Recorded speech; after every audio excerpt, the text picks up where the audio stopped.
How's it going, everyone?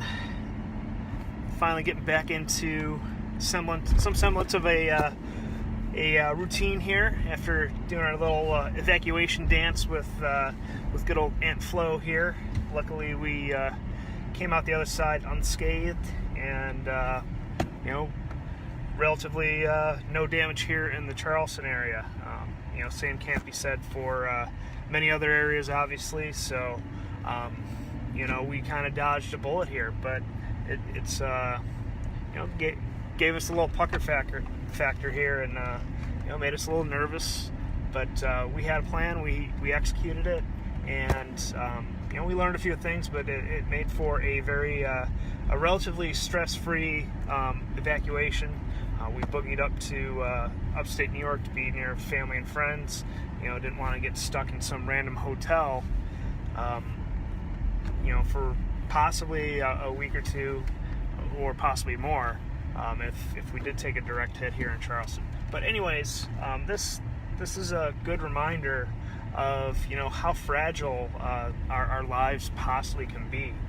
And we could have a storm come through here and wipe out our way of life that we've built for ourselves here in Charleston. And it also kind of awakens one to the fact that we have a lot of modern conveniences. We have technology. We have these smartphones that we place so much reliance on, and that when we find ourselves, without cell phone reception, we lose our minds. What's going to happen when, we do have a major, storm that spreads some sort of widespread destruction, knocks out cell phone towers, knocks out power for a couple weeks, floods out your home.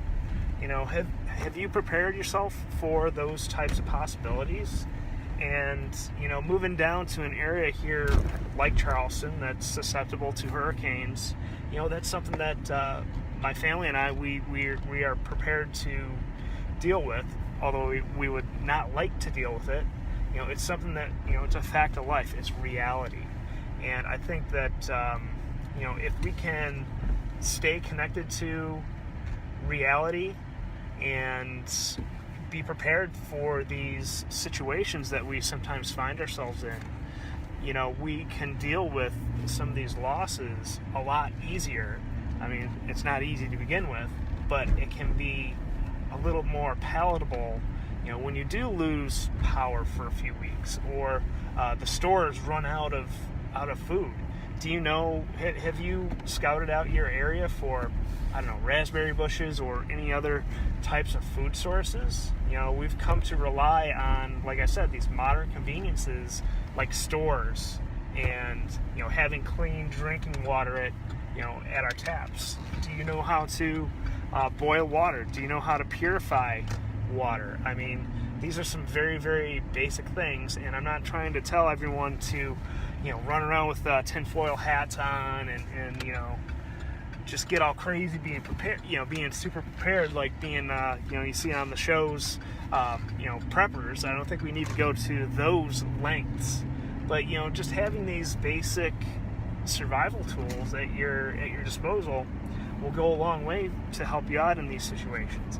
And simply knowing that you can deal with these types of situations will reduce the amount of stress that you have. Like I mentioned at the beginning of the video, what our family, we had a plan when it was like dialing up a play on Sunday afternoon playing football. We saw a certain situation arise. We had a plan for it. All we had to do was execute. Certainly wasn't wasn't easy, but we had a plan. We executed, and luckily we dodged a bullet. So my question for you guys is, if you're watching this, start thinking about some situations that you can put yourself into. For example, hey, you might want to take a night and just a knife and maybe some matches, and see if you can build yourself a temporary shelter, make a fire, boil some water, forage for a little food. Just take an evening and do that to test out your test out your skills. That's something I haven't done in a very long time, and I like to do sooner rather than later.